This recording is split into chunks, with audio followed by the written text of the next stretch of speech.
Kilkerran 12-year-old Scotch whiskey.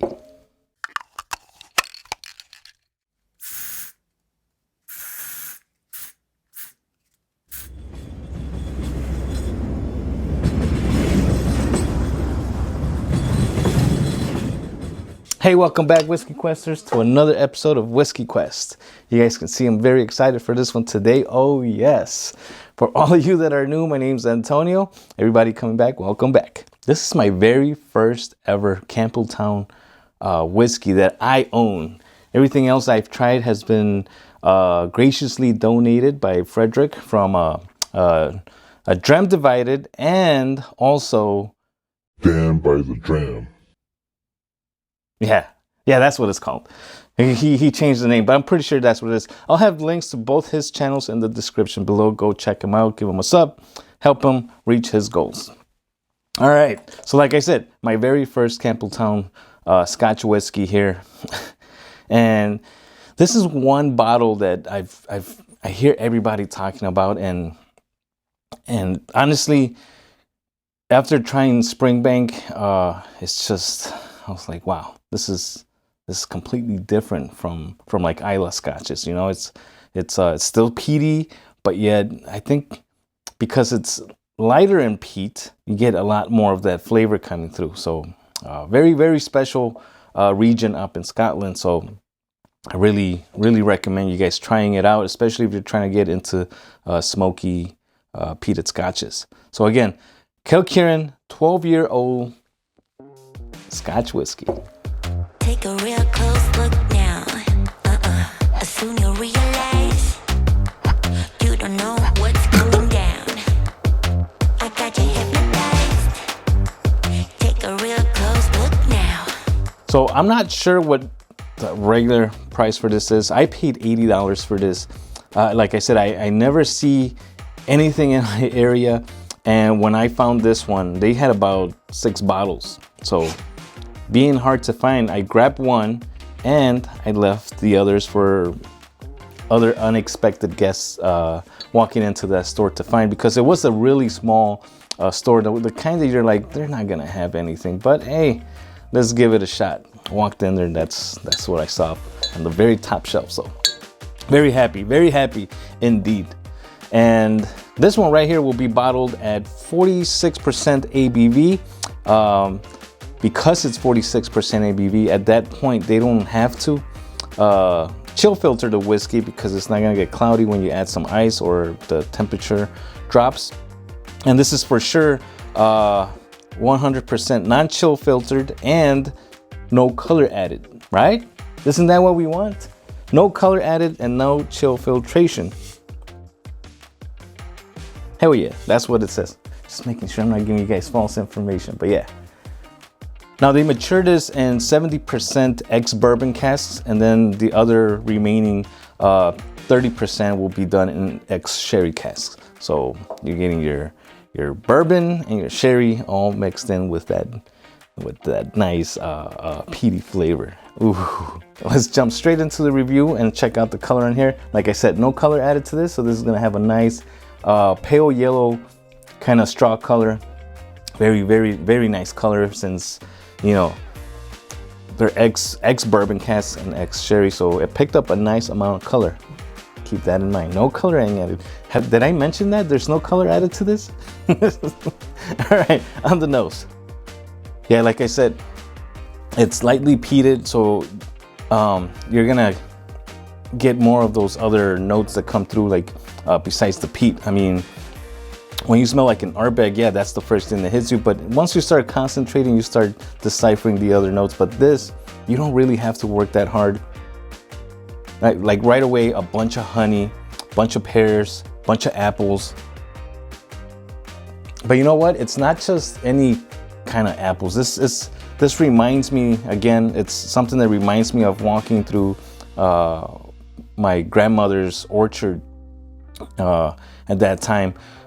Just walking down the fields, and there's a bunch of pears and apples that have fallen off the tree, and you know, they're starting to kind of rot, you know, but they're really sweet. It's a really sweet smell that you get when you're walking through something like that, and that's what I'm getting here. Briny,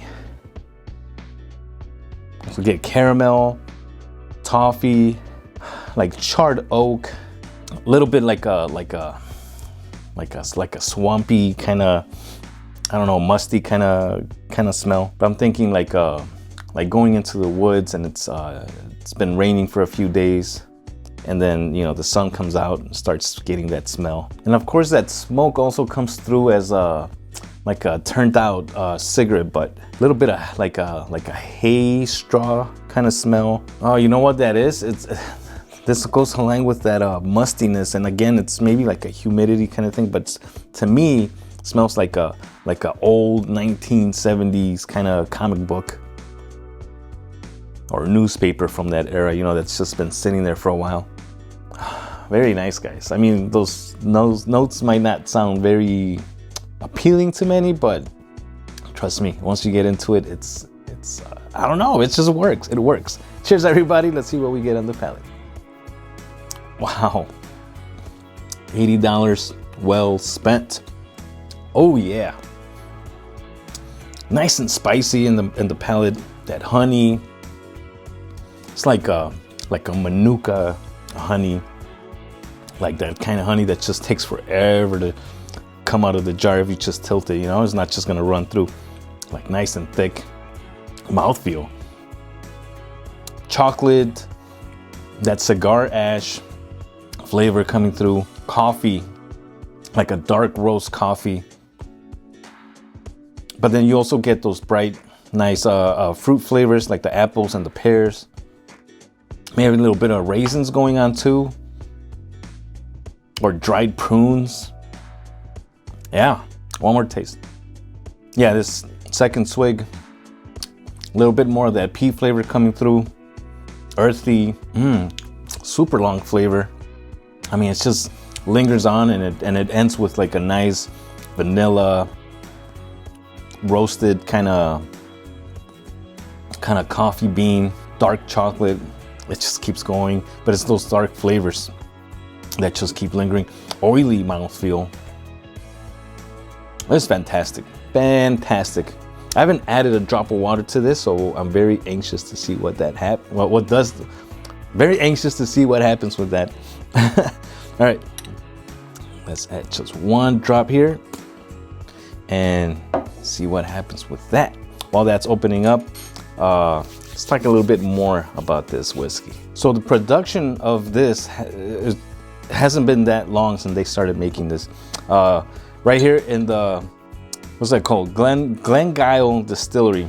It was back in 2004. Yeah, 2004 is when they started producing a whiskey there. It's an old distillery that was actually functional back in the day, but actually, I think it was two brothers that started Springbank.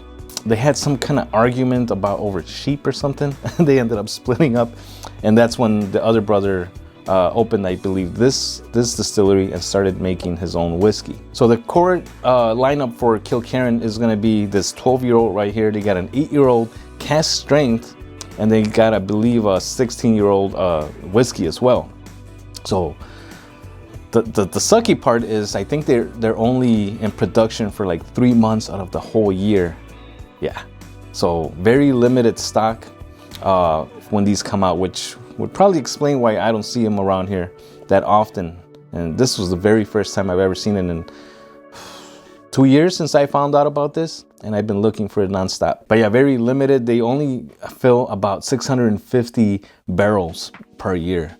So if you think about like Jack Daniels, which is like, I don't know, I'll put it down here. I'll put a number right here how much Jack Daniels makes, but compared to that, this is nothing. This is nothing. All right, guys, let's see what we get on the nose with a little bit of water.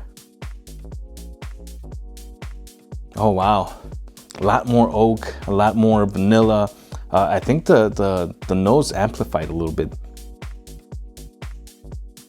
Yeah, everything I've mentioned before,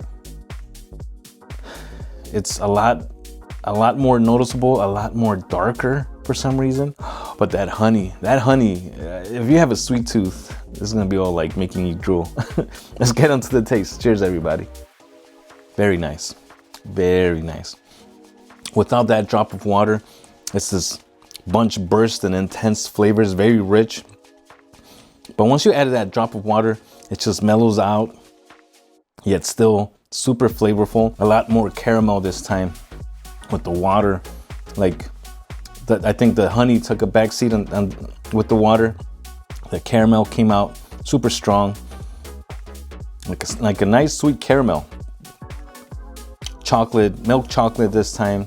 Maybe like a white chocolate. Way less peppery, but it's still there. Some lemon peel now appearing in the very back. As the flavors start fading away. More like a medium side kind of finish here, but yeah, it's still nice and oily. Fantastic bottle. All right, my final thoughts, and I'll let you guys go because I know you guys got better things to do. And yeah, if you guys see this, definitely pick it up. I haven't tried the other ones, obviously, so I can't speak for the other ones, but this is the entry-level bottle. I can only assume that the other ones are going to be just as fantastic, even better. So if you find this, definitely pick this up. I don't think you'll be disappointed. You know what? That's what I was going to say earlier. Around this time of the year, I'm like hunting for those special releases that come out here in the US, like those bourbons, you know, that I'm talking about, like Stag Junior, which, by the way, I found it yesterday, and I asked the dude how much is that Stag Junior up there. He said $700. I was like, what? I'm like, never mind. I walked out of there. But I would much rather pick this up for $80 than buy any of those limited releases. Definitely, most definitely, this will hit the spot. All right, can't recommend this enough. You guys pick it up if you haven't, and if you've tried it, let me know what you think. And if you've tried the other ones, man, I don't even want to ask because I'm just gonna be jealous that I can't get them. But all right, everybody, I hope you guys enjoyed this video. It was I was a little too excited because, well, first of all, I've been looking for it for a long time, and I finally got it, and it didn't disappoint. So I had to get in front of the camera. I've only had this for about a week and a half, so I can only see how much better it's gonna get as it goes down the bottle. Cheers, everybody. I'll see you guys in the next episode. Peace.